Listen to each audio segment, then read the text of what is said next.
So I always thought, saya berpikir sebelumnya itu lebih enak, lebih enak yang menjadi bebas aja begitu, nggak ada yang nggak bisa ini, nggak Aturan. bisa ini, peraturan begitu.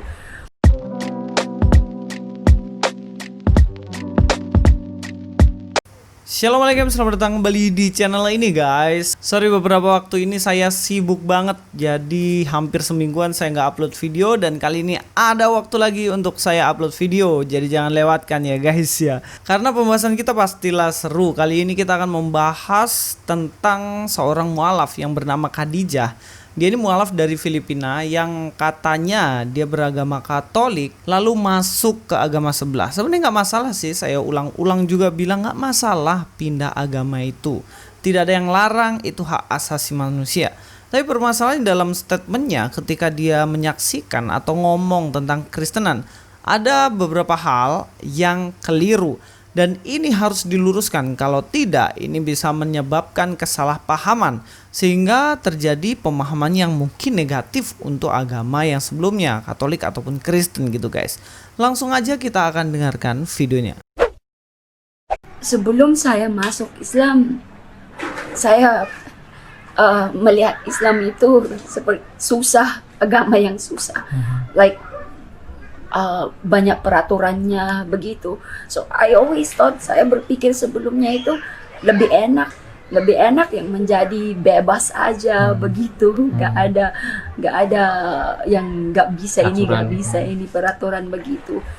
Yang sebenarnya saya mau luruskan adalah ketika dia berpikir bahwa sebelumnya hidupnya bebas dan ketika dia masuk kembali ke agamanya yang baru, dia tidak bebas karena banyak aturan. Nah, yang saya mau luruskan ini guys, supaya tidak terjadi kesalahpahaman bahwa sebenarnya di dalam kekristenan itu aturannya juga seabrek guys. Bahkan rumit banget sebenarnya. Cuman kadang-kadang orang berpikir bahwa oh enak ya, Kristen itu ketika percaya Yesus langsung selamat, nggak perlu melakukan kebaikan dan lain sebagainya. Nah, ini adalah pemikiran yang sangat-sangat keliru. Sebab sekalipun kita diselamatkan, kita tetap memiliki tanggung jawab untuk melakukan sebuah kebaikan. Oke, kita akan belajar dari Galatia 5 ayat 13. Katakan, saudara-saudara, memang kamu telah dipanggil untuk merdeka. Kalau teman-teman melihat kata merdeka, pastilah kita berpikir bahwa merdeka itu yang artinya bebas. Indonesia merdeka dari penjajahan Belanda, Jepang, dan lain-lain. Itu berarti Indonesia bebas, tidak terikat lagi kepada mereka. Tetapi merdeka di sini bukan berarti kita bebas melakukan segala sesuatu sesuka kita. Sebab merdeka yang dimaksud di sini adalah merdeka dari hukuman atas dosa. Manusia yang percaya kepada Yesus tidak lagi dihukum di dalam neraka sebab sudah merdeka dari penghukuman ini. Tetapi apakah ini membuat kita akhirnya seenaknya aja bisa melakukan segala sesuatu? Ya, enggak guys. Sebab dikatakan di sini, tetapi janganlah kamu mempergunakan kemerdekaan itu sebagai kesempatan untuk kehidupan dalam dosa. Jadi kesempatan untuk kehidupan dalam dosa ini jelas dilarang, tidak boleh. Kita sudah diselamatkan, tapi kita tidak boleh seenaknya kita sendiri untuk melakukan dosa. Melainkan apa dikatakan di sini? Melainkan layanilah seorang akan yang lain oleh kasih. Justru tanggung jawab ketika kita diselamatkan itu sangat-sangat besar. Yang sebelumnya mungkin kita tidak pusing dengan hal demikian, tetapi di dalam kekristenan justru kita harus memikirkan dengan baik diri kita pakai untuk berbuat baik, mengasihi orang, melakukan yang baik untuk orang lain, dan tidak justru melakukan seenak kita sendiri berbuat dosa. Jadi kalau ibu ini berpikir bahwa di agama sebelumnya itu bisa bebas tanpa aturan dan lain-lain, itu jelas pemikiran yang salah guys. Saya juga mengambil dalam Kolose 3 ayat 5-7 dikatakan, karena itu matikanlah dalam dirimu segala sesuatu yang duniawi. Perhatikan kata matikanlah. Kalau misalnya ada kucing dia, lalu kucing ini mati, apakah dia masih bisa hidup lagi? Kan enggak ya, karena kucingnya udah mati. Nah ini karena itu matikanlah, artinya jangan lagi melakukan hal-hal demikian. Matikanlah dalam dirimu segala sesuatu duniawi. Sudah tidak boleh melakukan hal-hal yang duniawi lagi. Jadi kalau dikatakan udahlah buat dosa seenaknya lah, nah, itu jelas keliru. Sebab dikatakan justru harus dimatikan apa aja hal-hal duniawi, yaitu percabulan, kenajisan, hawa nafsu, nafsu jahat, dan juga keserakahan yang sama dengan penyembahan berhala. Justru dalam konsep kekristenan, penyembahan berhala itu tidak hanya berbicara mengenai kamu pergi menyembah patung, menyembah pohon, menyembah kuburan, menyembah orang-orang mati.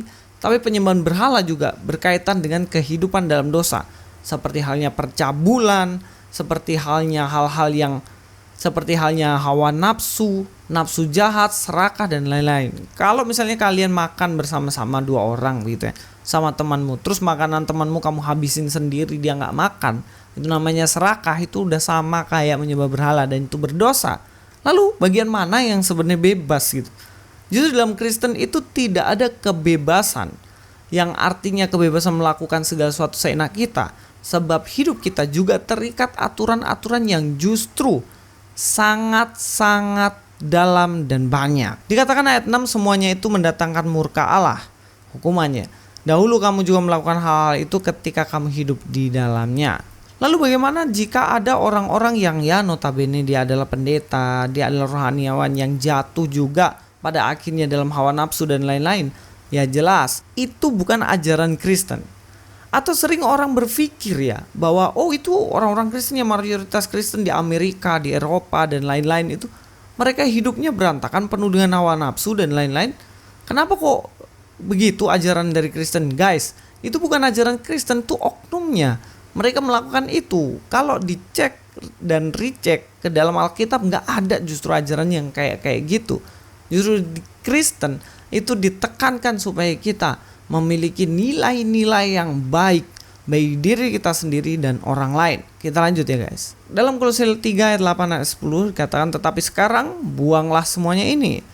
Nah, kalau teman-teman punya sampah lalu dibuang, apakah teman-teman mau cari lagi? Enggak lah, buanglah.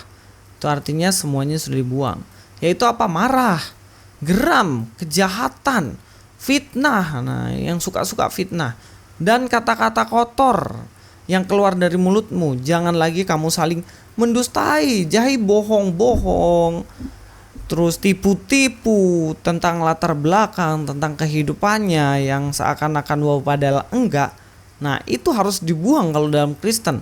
Tapi nggak tahu ya, kalau di ajaran lain saya nggak tahu, itu bukan urusan saya. Tapi dalam kekristenan, mendustai jelas tidak boleh. Karena kamu telah menanggalkan manusia lama serta kelakuannya. Sebagai orang yang diselamatkan, kita tinggalkan semuanya itu yang lama-lama itu, yang gak beres itu. Dan kita memiliki kehidupan yang baru, yang tidak berdusta, yang tidak berkata-kata kotor, kasar, provokasi, fitnah, dan lain-lain ya. Dan telah mengenakan manusia baru yang terus-menerus diperbaharui untuk memperoleh pengetahuan yang benar untuk gambar kaliknya. Kehidupan kita memang mungkin saat ini belum sebaik orang-orang yang sudah lama mengikut Tuhan dengan sungguh-sungguh ya. Tetapi kita terus diperbaharui, lebih baik dan lebih baik lagi. Bukan berarti ketika kau Kristen kau bebas sama sekali melakukan semua hal yang kamu suka. Enggak guys. Saya ambil salah satu ayat yang benar-benar dalam nih guys. Dan aturan ini jelas berbeda dengan ajaran-ajaran yang lainnya. Hanya ada di dalam Kristen nih guys. Tapi ini aturan begitu dalam dan sulit kalau dilakukan. Karena kita harus melepaskan kebebasan kita selepas-lepasnya. Keegoisan kita harus kita lepaskan selepas-lepasnya untuk melakukan ini. Apa itu? Dalam Roma 12 ayat 20, tetapi jika seterumu lapar, seteru itu musuh, orang yang memusuhi kita. Dikatakan jika seterumu lapar, berilah dia makan. Bayangin nih. Jika ia haus, berilah dia minum. Dengan berbuat demikian kamu menumpukan bara api di atas kepalanya. Yang artinya orang yang memusuhi kita, kita harus berbuat baik kepada mereka. Gimana menurut kalian? Berat banget kan? Ya tetapi ini yang harus kita lakukan. Bayangin aja kalian mau beribadah, gereja kalian ditutup, gak boleh beribadah, dilarang karena orang-orang di sekitar gak mau tanda tangan izin dari ibadah gitu. Tetapi di saat itu engkau buatkan nasi goreng sama orang itu, dibagi-bagikan sama orang-orang yang nutup gereja kalian. Bisa gak? Sulit kan? Ya tetapi itu harus dilakukan gitu. Tetap mengasihi orang, sekalipun orang itu mungkin berbuat curang kepada kita. orang itu tidak benar bagi kita. Kita nggak bisa pungkir dalam kekristenan ini di Indonesia terutama, kita hidupnya ini agak sulit ya guys ya. Serba sulit untuk mau menjadi seseorang sana, persaingannya begitu sulit, apalagi kalau KTP kita Kristen gitu guys.